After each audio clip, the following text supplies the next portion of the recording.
and get started. Got these flyers in yesterday. Look amazing. I passed them out to people in my neighborhood.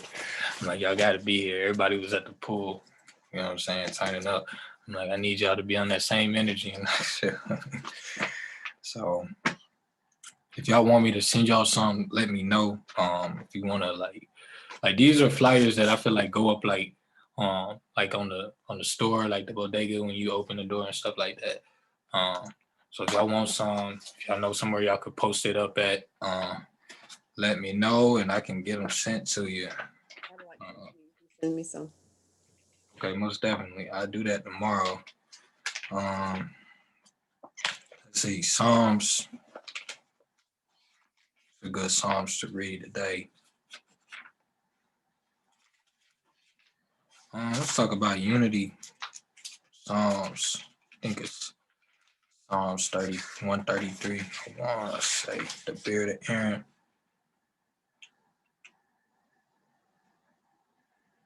Oh, yup. Right, this is the King James Version. So, it says, "Behold, how good and how pleasant it is for brethren and sistren to dwell together in unity. It is like the precious ointment upon the head that ran down upon the beard, even Aaron's beard that went down to the skirts of the garments, as the hermit and as the dew that descended upon the mountains of Zion. For there the Lord commanded the blessing of even life forevermore." All right. So it's power and unity, you know what I mean? And that's what we are. We're a mastermind, we're a unit. You know what I mean? And what we're doing is really going to be what we're doing for the future is paying off debts for our descendants, our kids, our children's children, our families, our communities, etc. You know, for the future down the line. Where is Retire Young, Retire Rich? I'm sorry, y'all.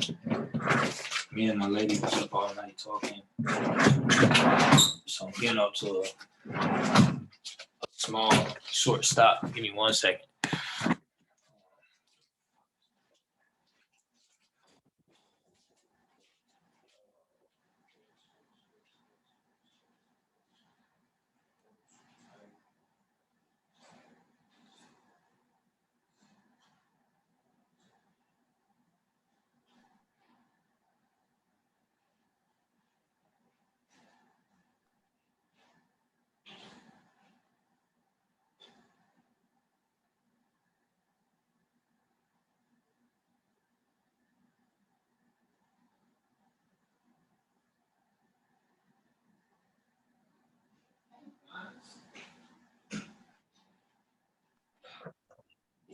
Good morning, Bianca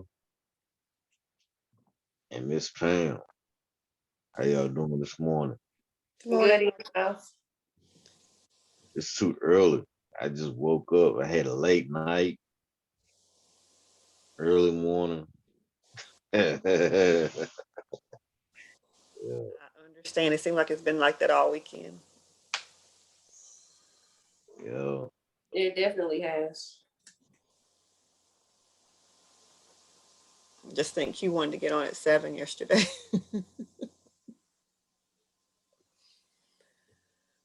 Yeah, that was a no-go.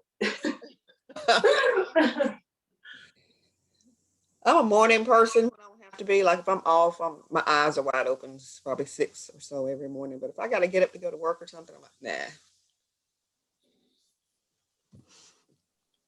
Once I'm up, I'm good, but it's hard getting up. Yeah, and I'm a morning person too. I just like to sleep in on the weekends sometimes. That's all. Yeah. Mm-hmm. And you got a little person that you have to look after too. So Not like you can just go take a nap anytime. Right.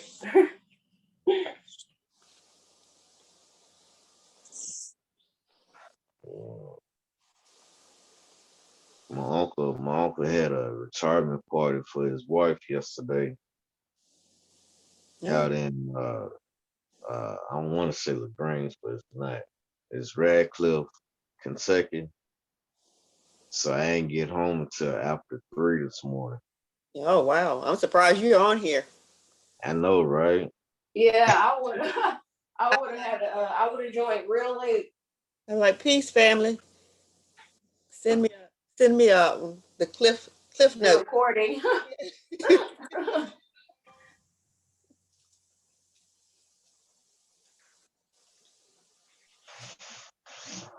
But yeah, I'm still in the bed.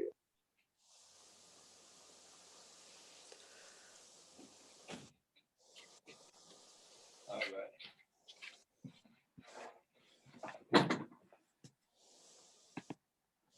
Okay, we back. Some books I got from Winston. Thesaurus, Kareem Abdul Jabbar. Party had these. These are very good books. Y'all gotta get these. Babylon, Timbuktu, and they came before Columbus. Ivan Van Sertima. What was the last one? Oh, All I heard was Columbus. yeah, that guy. They came before Columbus. Okay. Ivan Van Sertima. It's Ivan Van Sertima was born on my birthday. He's a very, very, very incredible scholar. And he's just, this book right here is rapping about essentially the title, those who came to Americas before Columbus, the trade routes that was going on. So that's transportation between our people on this side of the planet and this side of the planet and up, it talks about the Mandingo, which is a African tribe, the Mali tribe. Mansa Musa's brother. We all hear about Mansa Musa, and his pilgrimage to Mecca, but we never hear about his brother. When he was going to Mecca, al-Bukhari, who was Mansa Musa's brother, took a pilgrimage overseas to the Americas. So that's what this is talking about. This is talking about the spread of Islam and how that's tied to our people from Kemet and how they moved up over into Arabia and all of that. So it gives a really good detailed history on that. And it talks about the spread of Islam, so Islam spread from Medina on out, to the Americas. So it talks about how that had an impact on our people, what his goal was, and his goal was really just to restore the minds of our people as far as getting them back on track, because we were falling off when, you had the Draconians, the Constantinians coming with this new Christian orders and, trying to take away the true meaning of what Christianity was. That's why they killed Christ, like Ho say, they killed Christ and gave us religion. And so that's what that book is talking about. Very good. They call them the caliphs. So the caliphs is the carriers of the Mohammedans, I guess you could say. And they spread all the way to the Americas because we were navigators, so we was already traveling the seas. So when the caliphs they reached the South America, I want to say in like the 800 AD era, circa 800 AD, and discovered people over here. And so we had been going back and forth. And then with Mansa Musa brother, he came here in 1311, and they were deep, like 1,000 deep when he came out here. But they were familiar with us because we had been out there before. So that's how Islam, that's how the nation and all that came to the Americas. So, but we had always been here. So that's what that book talks about. Very, very good. My granny gave me this. This is a legal guide. It was the scales for me. And I was like, man, it's good. So it talk about a legal guide for the family. So needed to add that to my legal collection. And buried under that was this. So y'all know how it is when you are traveling. So I misplaced my stuff. But let's go ahead and get back into the text. Good morning, 1975 at Two Cities. It says that why not get rich, right? Very good pickup point. Why not get rich? So it says sitting on the mountain in British Columbia in 1985, Kim and my friend Larry and I decided that we were willing to be very uncomfortable and push ourselves into new realities. Okay, let's put this into the common era where we are right now and what we've been talking about. In order to retire young and retire rich, and believe me, at times it was very uncomfortable. When I'm asked how we got rich quickly and retired young, I simply say we kept changing our realities. When asked how to change one's reality, I simply quote Robert Kennedy's favorite saying: some men see things as they are and say, why? I dream things that never were and say, why not? Um, so I'm gonna read that again. It says, some men see things as they are and say, why? I dream things as they never were and say, why not? If you want to get rich quicker, it's a matter of being comfortable of your current realities and into the realm of new possibilities for your life. As Robert Kennedy said, why not? All right, moving right along. Having a mind that can expand its reality or context quickly is important as an important form of leverage. In fact, it may be your most important form of leverage, especially in this rapidly changing world. To Rich Dad, having a mind that could expand its reality, to Rich Dad, having a mind that could expand its reality quickly was very important. In fact, I believe it's a great personal skill and reason for his ever increasing financial success. Now that I'm older and hopefully wiser, I'm more fully appreciative of why Rich Dad forbade his son from me from saying, I cannot afford it. In the coming years, your ability to change and expand your reality is your single most important form of leverage. In the coming years, those who can change and expand their context will prosper and move ahead of those who cannot. As the magazine Fast Company says, in the new economy, context is king. So remember, we talked about the difference between content and context. Can somebody provide an example of what the difference between those two terms are?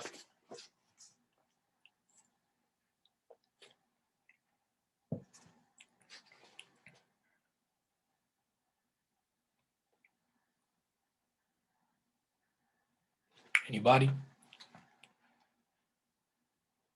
Okay. It says that so content, let's this is very important. These are two important terms that we need to understand. All right. So content is I write books. I'm an author. That's a content. I put out a lot of content, articles, journals, etc., etc., etc.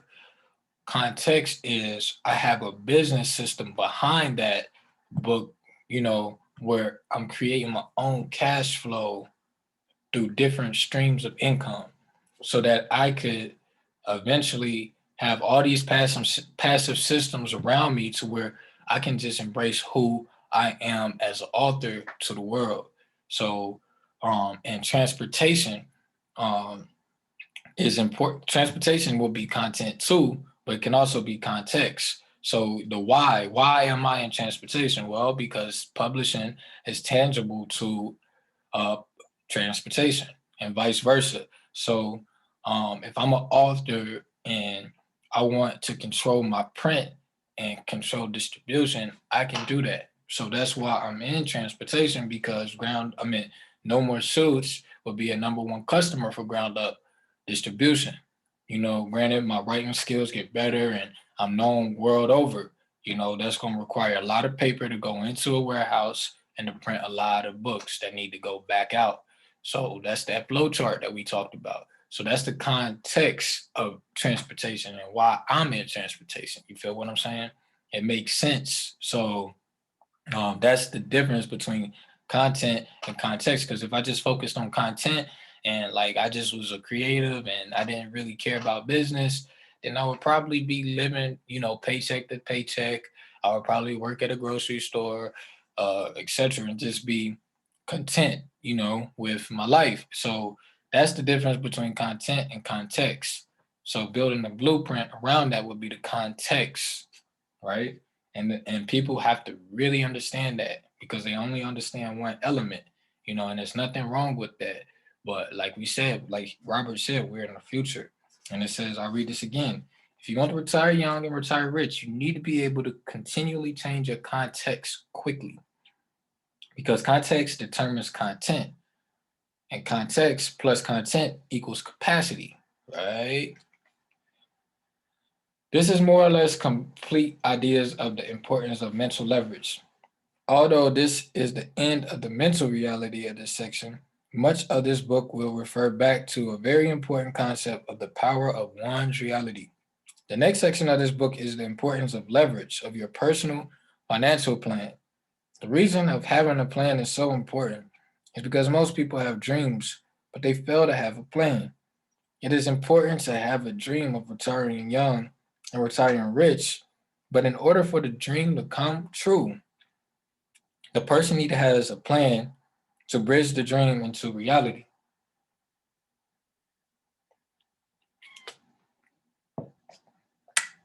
Your mental leverage will be tested in the next section, because we will go into the dollar amounts that are beyond most people's reality. It's the dollar amounts that is beyond your reality or your context. Then choose the dollar amounts that will remain only in dreams. As stated earlier, it is often difficult for a person who is earning less than $50,000 a year to imagine retiring a few years with over $1 million in income, within a few years with over $1 million in income. All right. Can y'all see that? Can y'all see when you retire making $1 million a year? It says, while most people dream of someday retiring with much money, less than 1% of the US population will. That reality will forever remain a dream for the other 99%. So we're here to make your dream a reality. All right. The good news is that if you understand the importance of having the right reality or context, and understand the importance of having a plan, your chances of retiring young and retiring rich are greatly increased. If you can change your reality and have a strong plan, you may find that making 1 million or more without working can be a lot easier than working all your life for $50,000. All it takes is a flexible reality or context and a plan that is followed. The next section, the next section is on creating your plan, a highly leveraged plan of retiring young, retiring rich. All right. So I've been telling you guys to get a notebook, get like I have this notebook, and let's see. This is what I got. I'm gonna read this with you guys. It is my desire to have a successful conference in Knoxville. Even if it's just me and my team, I plan for it to be very successful. Even if it's just me, I plan for it to be very successful. Okay. So these are affirmations, right? That you can write to yourself, you know what I mean? And you share with yourself, and you don't have to share it with me.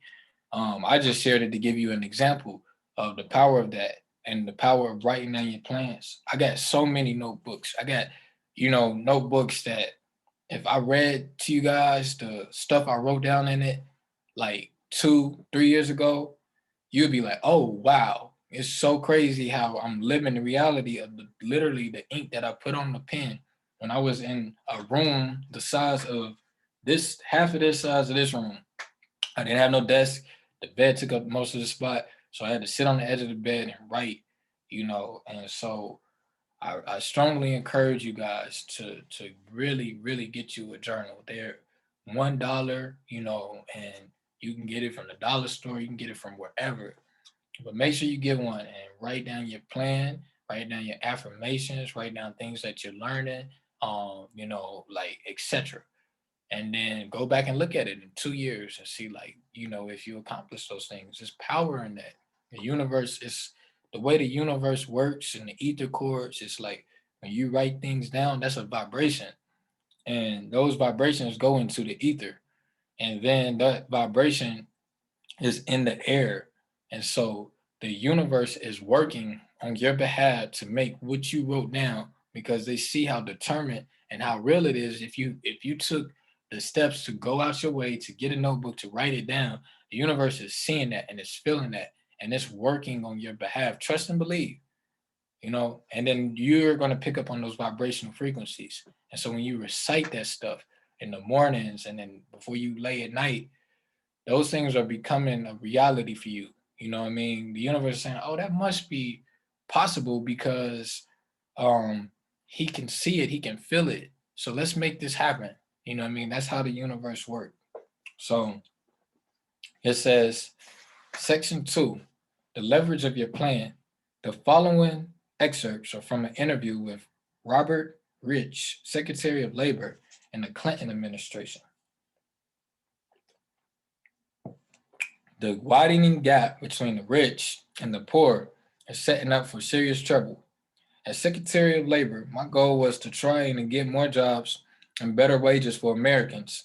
After working hard at that role for a number of years, you can help but fill jobs and wages are everything, but they're not. It is not simply a matter of having a job or even having a decent pay anymore.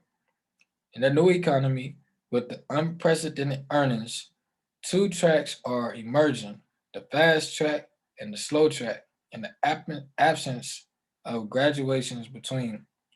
The question is, are you and your plan on the fast track or the slow track? So when we do our retreat, um, I want to get the cash flow game, the cash flow quadrant game, and it's pretty much a game. The whole objective is to get your passive income in the game. It's kind of like Monopoly, but the goal is to get your passive income over your expenses. So if you have $8,000 in expenses and you create and you get into, like, they have different opportunities. So you can buy a house or like an investment house. You can buy like a business, a franchise, etc.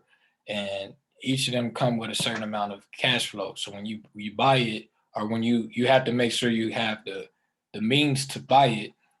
So it's very realistic. And so, like, for example, like if it's a house for sale for $100,000, cash flowing $1,000 a month, you have to put $1,000 or 10,000 or whatever.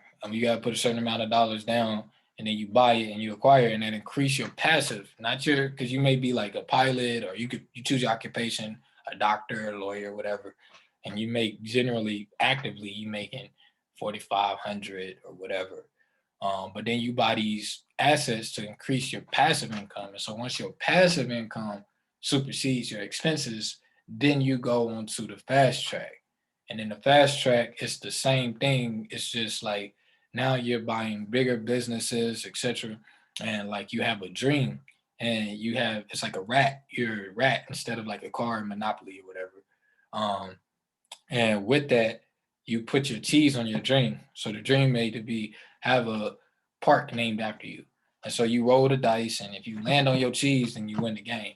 So, or if you get a certain amount of cash flow, I think it's like I forget, like 100,000 or something in passive cash flow.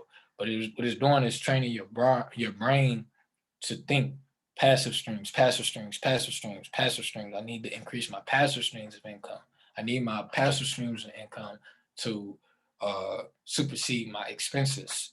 So they say it's good to get an investment for each bill, you know. So if you have a rent, if you have a card note, if you have an etc., it's good to have an asset that can pay off each one of those expenses. That's a good strategy to do that. So it says that chapter 9, which was 9:30. So we'll read, let's see, chapter 9 starts on page 199 and it ends somewhere there about, well, we may finish chapter 9 today. I can shut up. So it says, how fast is your plan? I have the need for speed, Tom Cruise and Top Gun. The idea of working all your life, saving, and putting money into a retirement account is a very slow plan. It is a good and sensible plan for 90% of the people, but it is not a plan for someone who wants to retire young and retire rich. If you want to retire young and retire rich, you need to have a plan, and that is far faster than the plan of most people. If you have a chance, rent the movie Top Gun and watch the speed which those young pilots had to fly and make life and death decisions. The capacity to handle speed is important to those young pilots because their lives depended on the speed at which they handled the speed. The same is true in life and business today. The speed at which you can change and expand your context in order to adapt to the changes in the business world today is critical to every one of us who wants to succeed and do well financially. The gap is no longer between the have and the have nots.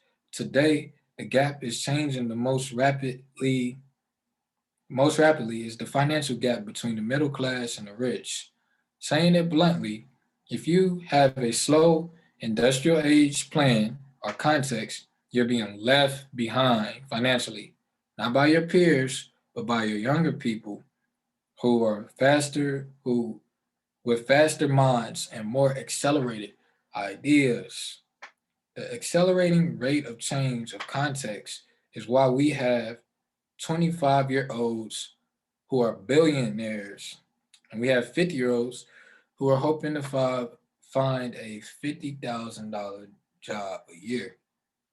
The sad 25-year-olds is billionaires.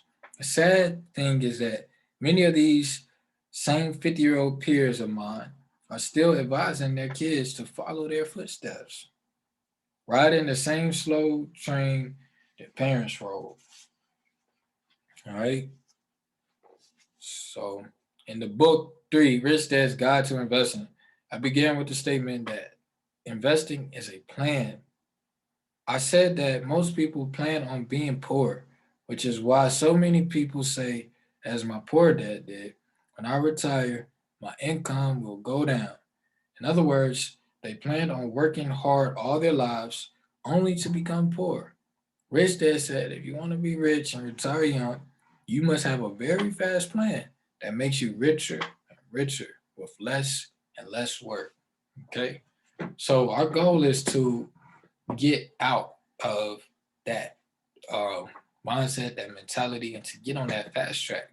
Um, because you got to think of it in the perspective of what we talked about just with my team yesterday. We talked about like once you build your credit and you build your capital and you build your cash flow, when it comes to acquiring assets, it won't have to be a long out plan. We have the capital and the resources, etc., to make purchases if we want to buy businesses, if we want to buy lots, if we want to buy vehicles, if we want to buy trailers, if we want to buy trucks, if we want to buy commercial properties, etc. If we want to buy franchises.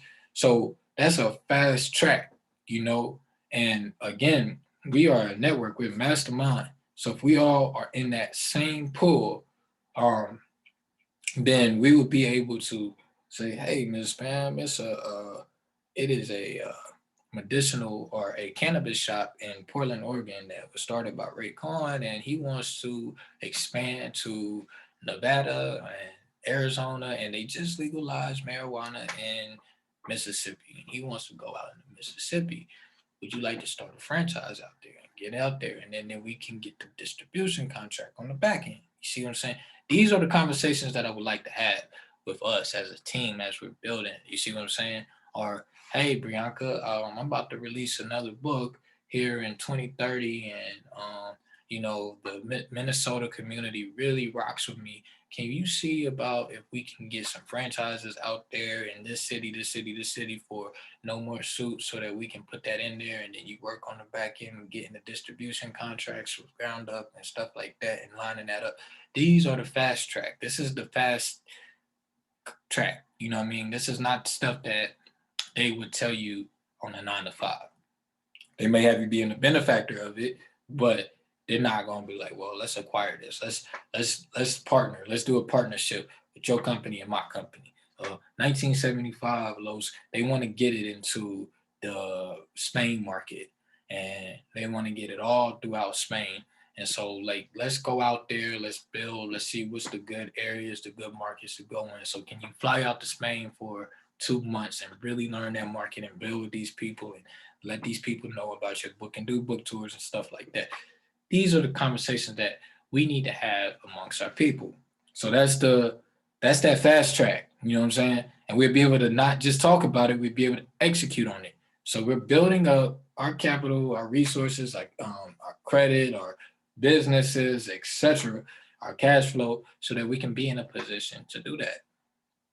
Or Brian, like, let's go to Los Angeles. Can you go out there and for 4 months, bring your family out there, get you a nice Airbnb paid off, and stay out there and just kind of build with those shippers out there, and let's get as many contracts as we can. You know what I mean? And like the good thing is, it's like this book here talks about that golden rod.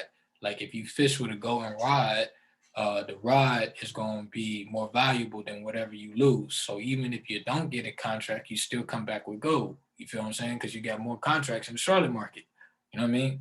So it's like a win-win, and you're not wasting your time.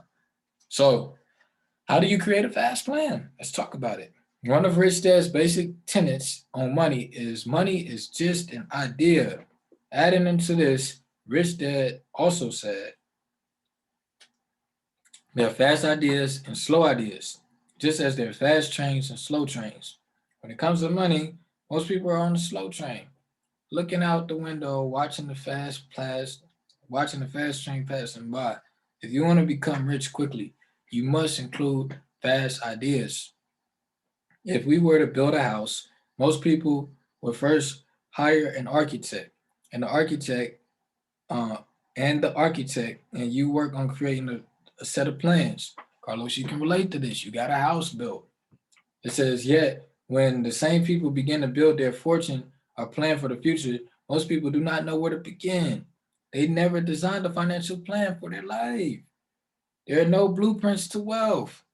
When it comes to money, most people follow their parents' financial plan. And that plan is often to work hard and save money. Following that plan, millions of people sit on the train to and from work to watch the limos and corporate jets and luxury homes from their window of their train. If you do not plan on spending your life gazing out the window of your train, plane, or car stuck in the rush hour of traffic, you may want to begin creating a faster plan. The following are some ideas of how to begin to build and develop a faster plan. When I flew into LaGuardia, this was in 2016, 17. When I flew into LaGuardia, New York, I seen Donald Trump, his plane, not the Air Force One, but his actual plane. You know what I mean? And it's huge. And it's just parked right there in LaGuardia, you know. And so that'll change the reality right there. You know what I mean? Most people criticize. I actually have Donald Trump's book, and it's actually really good. You know what I'm saying? I'm not a fan of Donald Trump. I don't support anybody that's not for our people. I don't really support anybody that's not our people.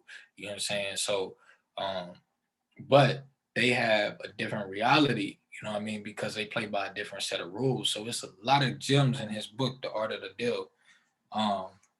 It says, choose your exit strategy first. I'm often asked, how do I begin investing? Or what should I invest in?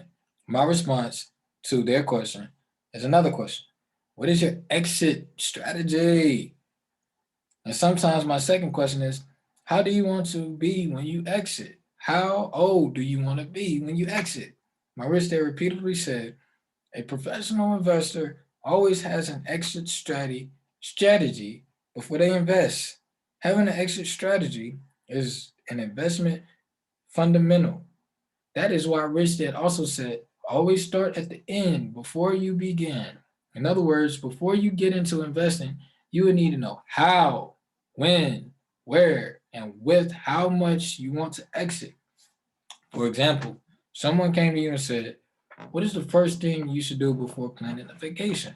One answer should be, well, where do you want to go? Or if someone asked you, what should I study? The answer would be, well, what do you want to become after you graduate? The same is true with investing. Before deciding what you want to invest in, you should know where and you should know where you want to wind up. That is why Rich Dad repeatedly said, knowing your exit strategy is important. Investment fundamental. Many people invest because they recognize that the company they work for or the government is not going to take care of them after the working days are over. Many people are investing today for the long-term financial security. While it is good that more people are investing today, I am afraid that many investors have not given much thought to the exit strategy before they begin investing. Okay. So a while ago, I said that, what we're doing is building a financial plan, because the whole objective of a financial plan is to grow your money. You know what I'm saying? And so now what we're creating, what we're talking about doing in this industry alone is getting into is creating an investment portfolio for us, for our families, etc., that will not only grow with time or appreciate with time, but the cash flow will also increase with time. You know what I mean? So you got the equity increasing and you got your cash flow increasing. Imagine what that's going to do for your balance statement. All right. As opposed to somebody that has a 401k who they, like we talked about gold and silver, and this is not an actual silver coin. This is just my grinder for my medicine that I take. But anyway, this is a coin. So this is like a stock. When you buy silver coins, it's like a stock. It's no different. You know what I'm saying? It's like a round stock, and the price of this, say if this is silver today, it's going to be much higher. It's going to appreciate in the future. So if you have that backing up your cash, your liquid cash that's flowing in, then you're going to be in a very secure spot in the future. All right. I was sharing with Miss Pam, I'm like, once you purchase silver, you make yourself richer than a lot of Americans. You know what I mean? Because a lot of Americans don't own silver and gold. And gold and silver is the only money that's out there. We can argue crypto, but if the Draconians or whoever shut down the computer system forever, or not, I won't say forever, but they shut down and wipe everything out the system, it's over for that. They can't wipe gold. They can't wipe a hard asset away. See what I'm saying? They would have to actually physically take that from you. The problem was the way that they stripped our silver and our gold from us is that we put it into their banking system. And then they froze the bank accounts during the Great Depression. See what I'm saying? And so we have to be cognizant of that. And you have to understand that you become the bank once you buy precious metals. You know what I'm saying? Your safe becomes the bank. You become a banker. You see what I'm saying? And the goal is to never sell your money. All right? Leverage it. It's called a CD, collateralized debt. You borrow against yourself. Right? That's what a dollar is. A dollar is a Federal Reserve note, aka a promissory note, that's backed by, well, that was once backed by gold and silver. It's no longer backed by that. You can't go to the bank and say, hey, I want to exchange this for gold and stuff like that. They're gonna look at you crazy. Meanwhile, they know where all the gold is. It's right up the street with Los. He was right up the street from me yesterday, Fort Knox. A number of years ago, someone gave me the following statistics from the federal government. Although the statistics was a few years old, I do not think the ratios and the dollars amounts have changed much. Using the benchmark of the age 65 as when most people plan to retire or exiting, the question is, how much income do you want when your working days are over? All right, think about that. Think about that. This is your reality. This is our reality. You know what I'm saying? Bravo, Brian, Los, Miss Pam. You know what? How much money? How much cash flow do you want a month? Do not limit yourself because it's an abundance of money out here. So ask yourself that when you transition from your job and you put your 2 week notice in, or you just give them the finger and walk out, how much money do you want cash flowing into your bank account when you make that your reality? So it says by the age of 65, for every 100 people, by the age of 65, for every 100 people, 36 were dead, 54 were living on government or family support, 5 were still working because they must, 4 were well off, and 1 was wealthy. Okay, when I worked at Morgan Stanley, they we were looking at I was working with NBA athletes, and we was looking at their financial plan for when they retire, and they have to have uh at least at least $4 million in their account in order to retire for, after you retire, the life expectancy is 15 years. That's for an athlete. You know what I'm saying? Because you think about it, if you're making $100,000 a year, how are you going to make $100,000 a year outside of your job when you retire? Nobody's thinking about that. That's why you see grannies working at cookout. You see what I'm saying? Because nobody told them this reality. No, they thought that, oh, well, I'm going to have my Social Security, baby. And then that Social Security check go, and now you mad at Donald Trump. You know what I'm saying? These statistics appear to be to verify my earlier statement that most people seem to have a plan on working hard all their lives and retiring poor.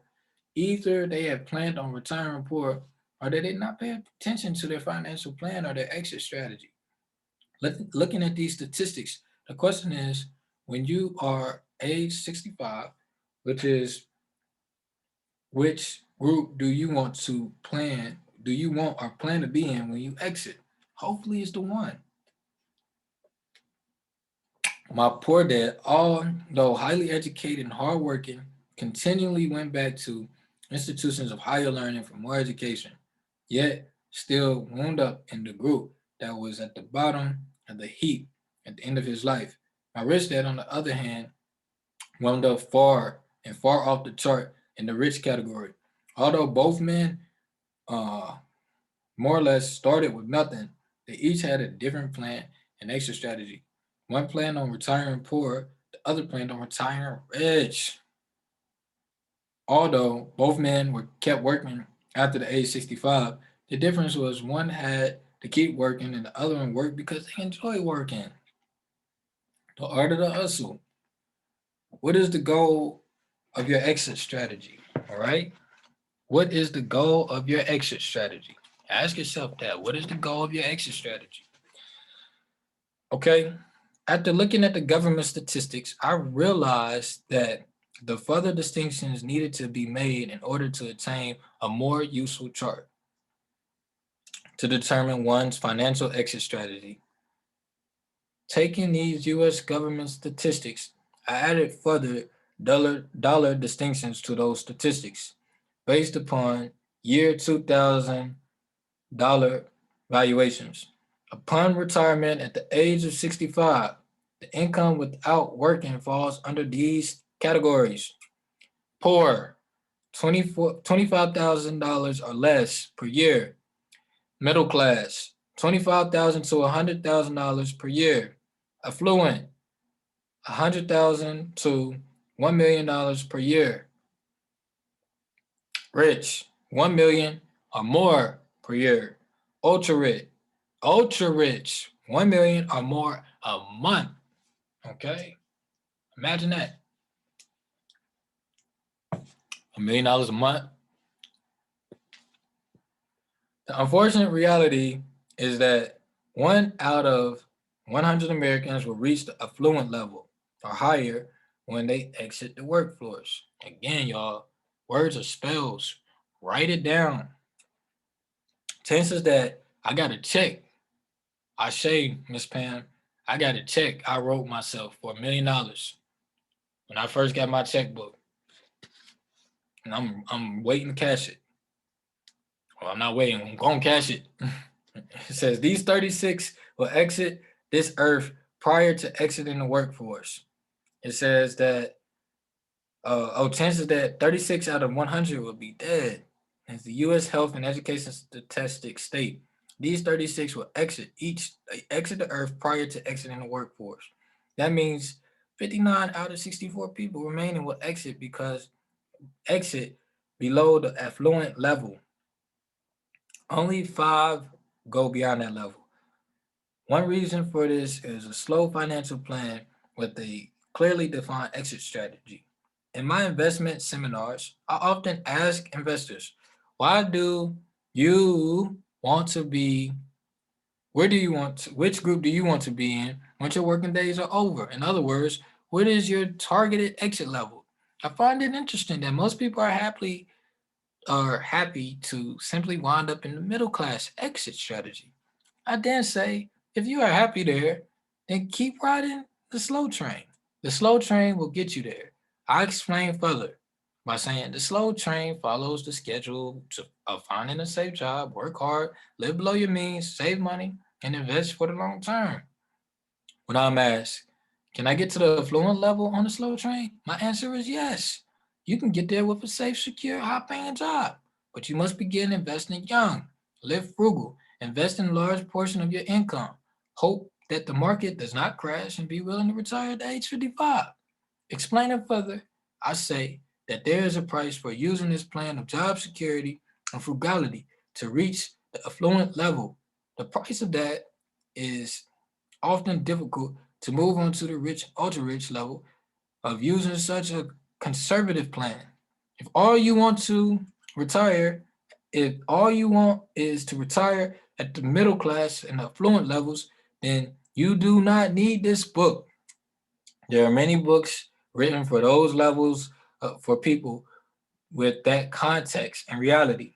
The middle class level and the affluent levels are great levels to exit at. It is approximately 50% of the population that will not reach those levels. And I feel a deep concern for take the fast train. If you are starting life with, excuse me, very little as I did, and want to retire young or retire rich at the rich and ultra rich levels, you will most likely need to forsake job security and get on that fast train. In order to take the fast train, a person will need an open mind, high speed ideas, better business and investment education, and a faster plan. In other words, faster vehicles to roll. In other words, these people would need to operate from a different mental context and content than that of the masses. People who use job security and long-term investment plan to reach the affluent level often what? I don't know where that word came from. Often arrive without the content, context, and capacity to handle the rigors of the rich and ultra rich levels. In other words, They may arrive with money, but without the reality required for the rich and ultra rich levels. As my rich dad said, there is more to being rich than having a lot of money. Okay? There's more to being rich than having a lot of money. My wife Kim and I, look at that. Let me shut up. My wife Kim and I decided to exit the rat race of life at the affluent level. It was written. It says that was our goal. Once we decided on our goal in 1985, we worked backward and developed our exit strategy, our investment plan, and then and only then did we determine our exit strategy. Once we had our exit strategy, we knew what to do and where to begin. For us, it was to ride the fast train to build a business and invest in real estate. It meant giving up a few weekends and watching TV a little less. It says it meant having friends and relatives asking, why don't you get a job? And why do you work so hard? The hard work and lack of job security and following a rigid schedule of riding the fast train paid off. We achieved our goal from our financial investments when she was 37 and I was 47. 47, Los. It says that um, it took 9 years from the time the plan was created until we achieved our goal. We created our plan in 1985 and exited in 1994. 1985, we chose a plan that would get us to the affluent level quickly as well as give us the required education and experience that qualified us to move to the rich and ultra rich levels. Keyword is qualified, which will be further explained in the next chapter in the following chapters. Because our investments brought us more than $100,000 in passive income per year, we were able to move on to the rich simply because we had time, money, and the basic qualifications to move on to the next level.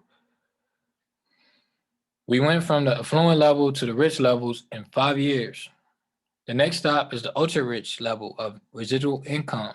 If things go as planned, it should take 3 years. Okay. In theory, our basic plan through all the levels was simple. It was to build business and invest in real estate. Today, we continue to build businesses and invest in the real estate. So you guys are building businesses, whether y'all realize it or not. Y'all are building businesses. While the plan has remained simple, what has increased is our education and our experience.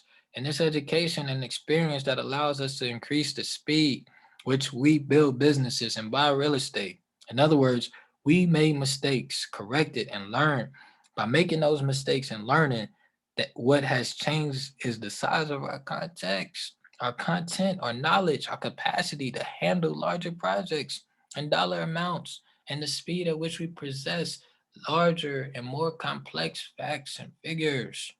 Taking the fast train gave us different business and investor qualification than those reaching the affluent level and using the slow train. We started out slowly because we gained education, experience, and friends of the same mindset. As we progressed along our simple plan, our context and content capacity, and the speed at which we can build a business or acquire income producing real estate has accelerated. At the time when many of my peers are reaching their peak income years, our income potential appears to be starting to take off. At the time when many of my peers are happy to be earning 80,000 to 35 or $350,000 a year, Kim and my income is boarding the very fast train. The good thing is that we were working less and less and earning more and more. Okay. Things are going according to plan. When I was asked in high school in the 1960s, my poor dad and earned far in high school now, my poor dad earned far more money than my rich dad. Oh, when I was in high school, poor dad earned more money than rich dad. Okay. Poor dad made more money than rich dad. By the time I was in college, my rich dad was earning more than 20 times what my poor dad earned, even though my poor dad was at the height of his income producing years. By the time both men were in their mid 60s, my poor dad was barely surviving financially. If not for Social Security and Medicare, he would have been living on the streets or moving in with his kids. Hmm. At the same time, my rich dad's net worth was estimated to be over $150 million and climbing. By the time they were 35 years of age, my rich dad was earning more a year than my poor dad earned in his entire life. Both men's lives had gone according to plan. As for former Secretary of Labor Robert Reich, two tracks are emerging: the fast track and the slow track, and the absence of graduations between. All right. I'm going to read through page 106. Say, create a plan that works for you. I estimate that 90% of the population follows the same plan. That is why more than 99% of the population winds up below the affluent level. There are people who try and reach the affluent or rich level, but they have failed to have their plan come true. I emphasize the importance of creating your own plan because each of us need to take into account our own strengths and weaknesses, hopes and desires. I knew I had to create my own plan because I was not academically smart like my poor dad. I was smart in other areas, but not in the areas of our educational system recognizes as smart. One of the first steps in creating your plan is to find out what your native genius is and the process which you learn the best. In my book, Rich Kid, Smart Kid, I write about the 7 different geniuses and the 4 different ways of learning. The current system of education recognizes only one genius, the genius of verbal linguistics, the ability to read and write, and only one way of learning. My poor dad assisted me in finding my genius way of learning, even though it was not recognized by the organization he headed, the school department of government. Today, I earn money not by what I learned in school, but why I learned to following my own plan, but what I learned by following my own plan. Excuse me. Even when you are no longer in school, I do not have children. It might be good, a good exercise for you to find out your own genius and your own personal learning style. If you want to retire young and retire rich, knowing your genius and unique way you learn is an important part of the plan. Leaving the path of job security. I clearly remember the last day Larry and I left the Xerox Corporation in the late 1970s. That was my last traditional job. 20 years later, many of my peers are at Xerox and are now worried about being downsized due to Xerox technical and financial challenges. The gap in 20 years has widened more than just money. It is a gap of realities, old and new. The change of context. In the previous paragraph was not written to pat myself on the back, but to illustrate the change in just 20 years. 20 years ago, smart thing to do was to find a job and climb the corporate ladder. I remember people not understanding why Larry and I were leaving such a great career with such a great company. After all, we were both the number one in sales for different divisions. The company was still growing. Our future seemed bright. Not only did it make sense for us to leave during that economic era, the idea of leaving a high paying job was not accepted as a thing to do. The accepted thing to do was to work for your own, work your way up the corporate ladder and someday become a manager or even a vice president of the region. Check this out, Carlos. When I talk to young people born after 1975 about the same thing we were leaving Xerox, many of them do not want to climb the corporate ladder. For many of them, the thing to do is to start your own company and take it public, do an IPO, an initial public offering, and retire young or start another company and take that public. The change in context in 25 years is very big. I have peers who do not even know what an IPO is, but their kids do. Their kids talk about becoming an entrepreneur or working with an entrepreneur who would take a company public because they want the fast track, the wealth. They want the fast track rather than getting stuck in their parents' rat race, a financial rat race that will ultimately lead to the poorhouse for millions and millions of hardworking people of my generation. So, what are y'all thoughts on that? That was a lot to take in.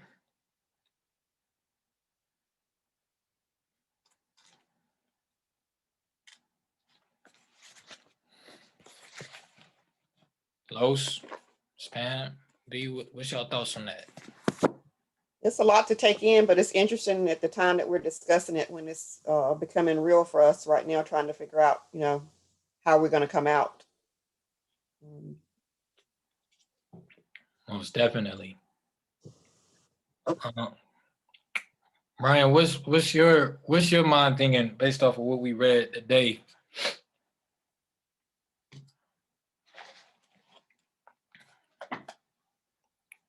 Carlos?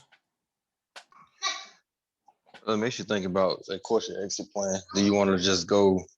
I mean, you know what I'm saying? Do you want to take the safe route and like reduce debt and get yourself squared away first? Or do you just want to go ahead and jump out there and just try to, you know what I'm saying, claw your way through it, you know what I'm saying, and try to build from there?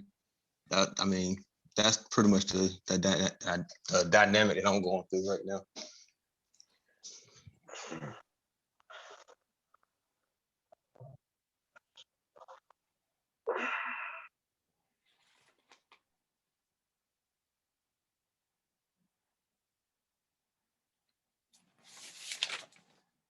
Okay. My grandma gave me this, y'all. It says the tax system is built to favor wealthy whites. The book says. This is by Michelle Singateri, Washington Post. It says that I'll read it real quick. It says that Washington, Dorothy Brown thought tax was colorblind, but decades of research prove otherwise. Now, the professor of law at Emory University, Brown was written a book laying out how the racist system is built into the U.S. tax system and contributing the wealth gap for Black people. Does this not sound like what we just read? It says that what people tend to say is, well, the tax laws can't discriminate because there's nothing in the tax law that says Black people pay more and whites pay less. And that is true. Brown said in the interview, but if you look at how certain provisions got into the tax code, there's a racialized history that has generally favored white Americans. So let's get into this. It says, our tax laws were designed with white Americans in mind, she writes. That was no solution proposed by either the right or the left, not better jobs, not increased home ownership, not more access to higher education, will be effective without the significant fundamental of the tax reform. In the past, I've selected a personal finance book each month for the Color of Money book club. Last year, as the pandemic escalated, I suspected that the feature to focus on providing much needed information about stimulus payments and the glitches in getting the millions uh, of getting the money to millions of Americans. Although I will not be resuming the monthly book club selection, I still on occasion review books related to consumer finance. In the first selection of this year, books recommended The Whiteness of Wealth, How the Tax System Impoverishes Black Americans and How We Can Fix It. Even in the Internal Revenue Service does not ask for a tax filer's race or ethnicity. Research shows how that systematic racism, home ownership, employment, and education is playing out in the taxes people pay or don't pay. And this continued on page C9. This was, I don't know when. She just said, "I thought you would be interested in that. I'm gonna give it to you. Thank you, Grandma. I'm gonna put it on a little plaque in my office." Now let's dissect what that was saying, and let's dissect what we just read, and let's talk about the parallels in that and how that can be bent. So for one, we know 1865 or there before. Another book is Nature Knows No Color Line by J.A. Rogers. Very great book. I don't know if I promoted it on here or not, but it talks about the prejudiceness. It talks about where that division between white and black came, and we have to understand that we was branded as blacks, okay, like a product. Like we literally, it was like a product. They look at us like machines, right? And so what they did, I want to talk about Winston-Salem alone, right?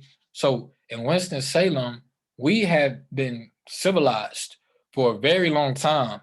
I don't know the date prior to, but we have to look at uh context clues, right? So when the colonizers came to Winston-Salem, they did not come in the form of slavery, they came in the form of industry, right? So that's a huge difference. We have to understand why they quote unquote freed the slaves, because they were transferring, they looked at us as debt, or excuse me, as an asset, right? Because we're working human labor, right? So they looked at us as an asset to grow their economy, grow their business, right? So the reason why the slaves were freed was so that we can move over into the industry system. And so in Winston-Salem, this is what I just read this week. I mean, but I always knew these things. So it's gonna ring loud, Brian. John Slater. Do you know who that is, Brian? Have you heard of him? No, I haven't heard of John Slater. So I can think. that's who Winston-Salem State was named after. And he was a part of the abolitionists of slavery, but he also was tied to the Rockefellers, and they invested. He's the one that put the money up for Simon Green Atkins to start what's now called Winston-Salem State, a teacher's college. All right. So we have to understand the General Education Board and what their mission was in 1902. But let's peel back. 1892, what was going on in Winston-Salem? Well, we know Reynolds came in like the 1860s to, or maybe a little later, we had to check the date. He came from Richmond, Virginia. This is what we call colonizers, but he came to Winston-Salem and became very rich. Why? Off of tobacco, right? Because that's the heart of where tobacco is in that Yadkin Valley region where the red clay is, okay? So Greensboro, Durham, that's that tobacco avenue, tobacco row, right? So they came there, they created the railroad systems that connected all these cities and connected to other parts of the country. So Winston-Salem became a very powerful place in the country, right? And so what do you need in order to grow that? You need people. What are the people to get? The people that's already there. They can't be slaves because they have to work in the manufacturing shop. And that's how you grow an economy, because you have to put people on stimulus. You know what I'm saying? You have to stimulate people's check so that you can have other businesses, and like how the Jews do, they build around the industry. And so now you have a lot of shops, you have a lot of merchant shops, you have a lot of fabric shops, etc. To grow their business around the people that's working. If they slaves, they ain't making no money. They can't spend no money. You feel what I'm saying? And with the traditional slave system. And so this was what the big thing between the North and the South was about. The North wanted to free the slaves, but the South was like, no, you can't take, you know what I'm saying? Because they're working for free. It's like prison labor, right? So you can't take them away from me. You know what I'm saying? And so that was what that's what it's business. It comes down to business. And so what did they do? They put the educational system around these historically Black, what they labeled us as. We had to understand that, right? Black. And we had it was a case that I want to share with y'all. Um, William Dungy. Y'all look it up. The William Dungy case. William Dungy's lawyer was Abraham Lincoln in Illinois, right? And I can't remember exactly what the case was about, but they labeled William Dungy as black, and it was something about he committed a black crime and certain things that Negroes and blacks could not do in the state of Illinois, right? So the case was that he commit. It's like with Jim Crow, niggers and stuff like that can't do certain things, right?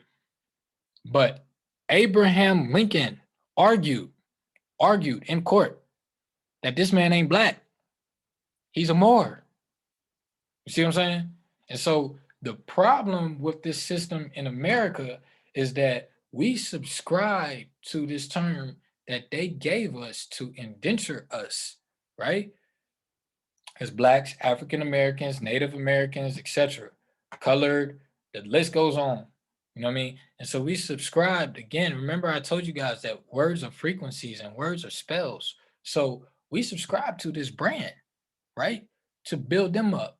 And it hurt us because RJ Reynolds is like, it hurt, but it also can help because over this span of years, the 1900s, the 21st or the 20th century, all like Reynolds became, we still see Reynolds traded on the stock market today. You know what I mean? Haynes Company, all these big companies, and this is just Winston-Salem, but this was happening all across America. You know what I mean? The list goes on and on. And meanwhile, what they were doing with us was creating these educational systems that was training us to be teachers. Winston-Salem was a teacher's college. And so let's tie that into the general education board. You know what I mean? The Rockefeller said that I want to create a generation of workers and not thinkers, right? Education, the Latin word of educate means to bring out, not to withhold in. You know what I'm saying? And so not only did they strip us from our heritage, but they gave us information to keep us working these complacent jobs. Going back to what Retire Young, Retire Rich was talking about, right? Work all your life in the factory and retire. You know what I mean? My grandmother is a product of it. And, she and she don't mind me talking about it. You know what I mean? She worked her whole life and now, she retired and she got a good retirement. She's good. She's set. You know what I mean? Because that's what they trained us to do. There wasn't people like us who were talking about ways to retire young and retire rich and to be on the same affluent level as a RJ Reynolds. You know what I mean? And so we call it racism, but it's really on us. You know what I mean? Changing our realities. And so that's what happened, and that's what's happening, and it's continuing to happen. But now that we're shifting into the age of Aquarius, we're beginning to wake up and starting to see what's really going on. And we don't fight the system by rioting and asking for reparations and stuff like that. We have to just go and take it, right? Because, like, with us, like just in the industry that we in, Brian, when you calling on the hotshot loads, they don't care if you a brother, they don't care if you a foreigner, etc.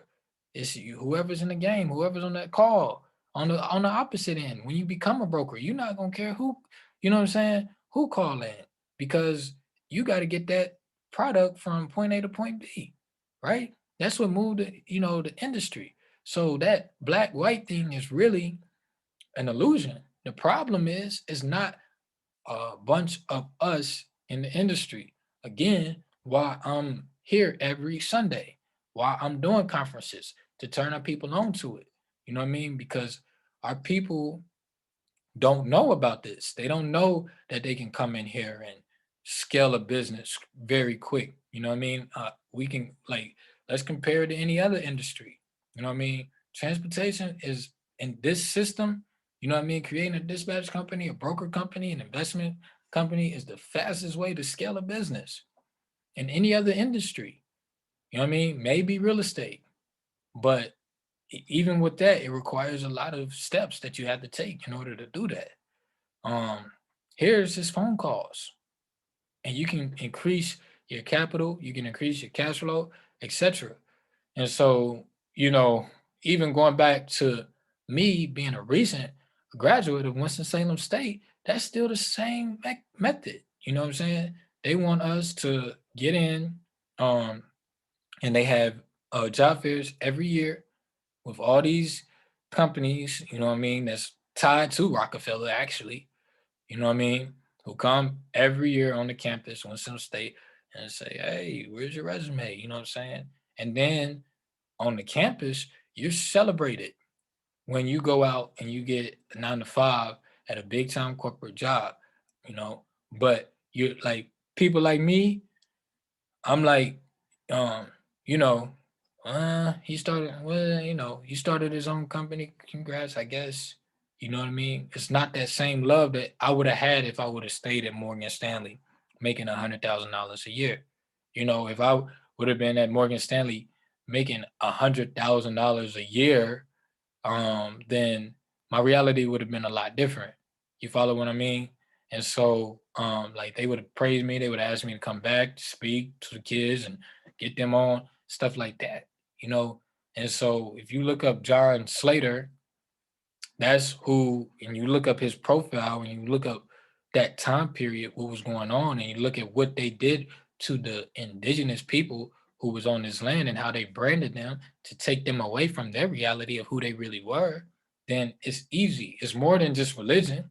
You know what I mean? It's about these actions that was going on around us and how quick the industrial revolution grew.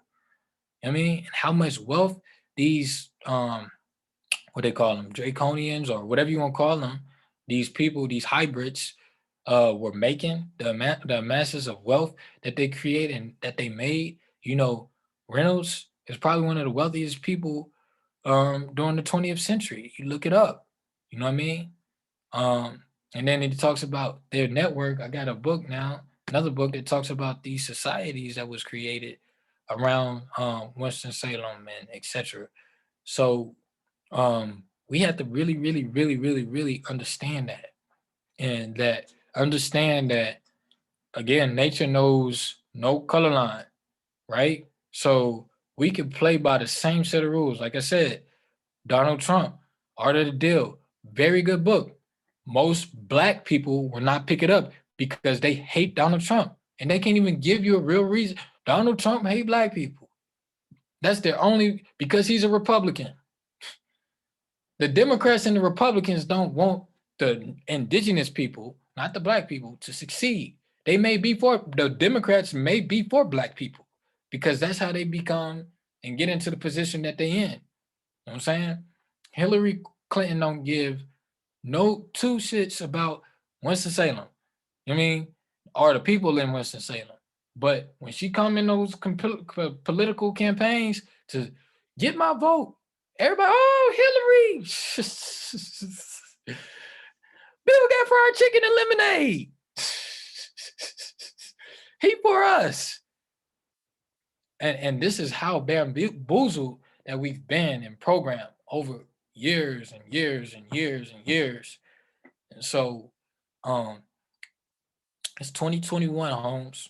You know what I mean? So we have to really change that reality. And so what we're doing is we're really just we're focusing on the exit strategy to get out of this systematic approach that's been hindering us for years and creating a new reality for the next generation to come. Because just like how we've been programmed to, you know, be employees and to retire at the age of 65 on Social Security and healthcare and etc. and all these things, these benefits that the companies give us, it's the same thing that they did with my people, you know, in the Dakotas in the 1800s when the buffalo, if you look at, that's our emblem, the buffalo. Why? Because in the Dakota region, you can't grow crops like how you can in the South. So they had to depend on the buffalo, the bison, to survive and to cultivate those lands, because a lot of our people moved to those lands, um, or migrated during the Trail of Tears, because they were kicking us off of the lands where the crops grew, because that's how, remember what I was telling you, these trade routes with the rest of the world, that's where the gold mine was at for crops, for tobacco, for cotton, for oranges, for fruits, for strawberries, for etc. Okay. And so when we were kicked off of that land and pushed out to the lands that really can't cultivate, that you can't cultivate, we had to survive off the bison. You know what I mean?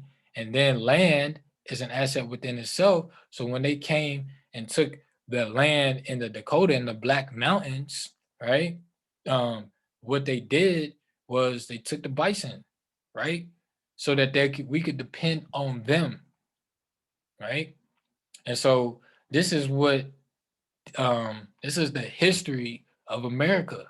You know what I mean? Of how America became one of the greatest nations by taking their story is by taking the native, and they, I mean, like they are so grateful for that. They have statues, monuments, you know what I mean, museums of how they conquered this land. You know what I'm saying? Like the military say, from the halls of Montezuma to the shores of Tripoli. I mean, meaning that they conquered from Mexico, Montezuma, all the way to the land of the Moors, Tripoli, North Africa. And so, um, what we have to do is wake up, you know, for one, the alarm clock, wake up and take advantage of the land that was passed down to us by our ancient mothers and our ancient fathers. Okay. And tap into this an abundance of wealth and change our realities. Uh, Again, like I said at the beginning of the call, for our children, our families, our communities. Okay, so that we can be strong, because we're powerful, we're wise, we're brilliant. You know what I mean? Like even my son now, like he was picking up a book yesterday and reading it and listening to Dr. Ben. You know what I mean? As if he was in class, and he's 1 years old, picking up a book and flipping through pages, right? And so we have to invest into the youth, you know what I mean, and get them on that fast track early, because their minds are so creative, you know what I mean? Their reality, their imagination is strong when they're young, you know what I mean? And they're the future. So we have to program them in the right way at an early age and build systems around that, so that one, we can spend more time with our kids and actually be more hands-on with them and show them, you know, what it's like to run a business, and what it's like to see the world, and to understand what happened in the world and where we are in the world, and understand astrology and geometry and mathematics and science, etc. And so this is where we're going to in the future, right? Um, and I'm gonna leave with this. Like uh, they said that part of the paradigm was for it to happen this way. You know what I mean? Part of it was like, it's like sometimes you got to let people have their way, right? So their time is up, because now we're up, we're awake. You know what I mean, and so we have to um, continue to just commit to ourselves to exit, you know, like we said, like Ms. Pam said, at the ultra rich level. And we can do that. And we will do that. You know what I mean? It's an abundance. And money is forever circulating freely in my life. And there's always a divine surplus, right? The grounds we walk on is the bank itself, right? And this is our world. So that's all I have for today. And I want to reemphasize that we will be having our informational this Tuesday at 7 p.m. 7 p.m. On here on Zoom. It's a different link, and I'm gonna text this to the group because I see people had to step out, so I'm gonna text the link so y'all can sign up for that, or I just text you the link that's associated with. Let me go ahead and just put it in here for y'all who's in here. Good informational. We can 7. just forward that to the people who we want to invite. The link. Yes. So let me do this, Miss Pam. Here's what I'm putting in here now is the direct link to that informational. But what I'm gonna do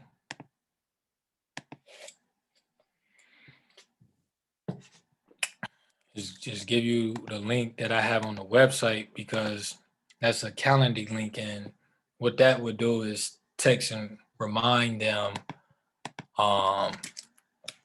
See, right before. So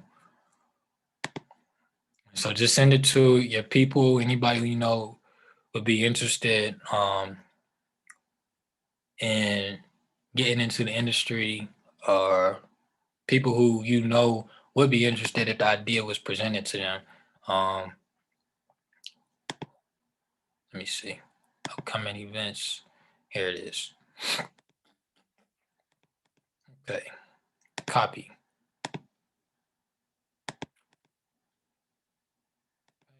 So here's that, Miss Pam. And if you could, can you put it in our group with everybody so that they can have it as well? And so that right there, they'll just click on that and then they'll register via Calendly, and then Calendly will text them a reminder. I want to say like a day before and like 5 minutes before the event, or 2 hours before. I think I have it set up, and then 5 minutes before. And so what we're gonna do, just real quick, is we're going to talk about just what I want us to talk about is dispatching, brokering, and investing. But I also want to talk about our tools and our resources that we have at Ground Up Distribution. So again, I strongly encourage you guys to speak. Especially you, Ms. Pam, just about your reality, your experience with where you started at, like where your mind was at prior to taking the course, and what you were really looking to get into when you said you wanted to join transportation, or when you invested your money into this course, and then how that has changed your reality just within 6 months, and the contracts you got, and what you see every day, the products that you are moving, etc. Because I think that is, like I said, that's very, for me, it's inspiring. Like just looking from the outside in, that's very inspiring. Just to hear that, just to hear your story. So I really encourage you to give your testimony and, just talk about, what dispatching really is from a real standpoint. Because I could talk all day, but to actually hear from people like you and Bravo and B. Allen would be really good. So I'll re-emphasize that to them later. But yeah, Tuesday at 7 p.m. will be that informational. And I'm gonna just pull up some generic topics just from my presentation and stuff like that, just to talk about what a dispatcher is, what a broker is, and what this industry is doing and why it's important for us to get into it. So yeah, that's that. And is there anything else that we need to go over before we get off? I don't think so. Did you see my email yesterday? I sent you I got a load for Troy for Monday already. I thought I saw something, but then I don't know if it went away or let me see. It should be from Kirsch. I forwarded it. They have a short week because they have doctor's appointments the 18th through the 21st. I think that Friday and Monday, I think they need to be off because they have appointments. So I'm sort of trying to get their week schedule ahead of time so they can be back. But I just happened to be on the load board yesterday looking, and I thought maybe I'll try to take them to Jacksonville and then maybe get something out of Savannah to go to Virginia and then bring them back. Just get them back in time. Just looking for something. Okay. Yeah, I seen it, but can you send it again? I don't know where it went. Yeah, I'll Um, send it. I've already. I think I already sent it to them. I know a broker contacted them before I even had a chance to send it to them because I was out and about when I Okay. booked it. But I'll send it. Okay. And your subscription, I think you have to renew your subscription too, Miss Pam. Yeah, I went in and updated it. I actually updated it and put my business information out there for my business account. Just have it Oh. directly coming out of that. So you can rerun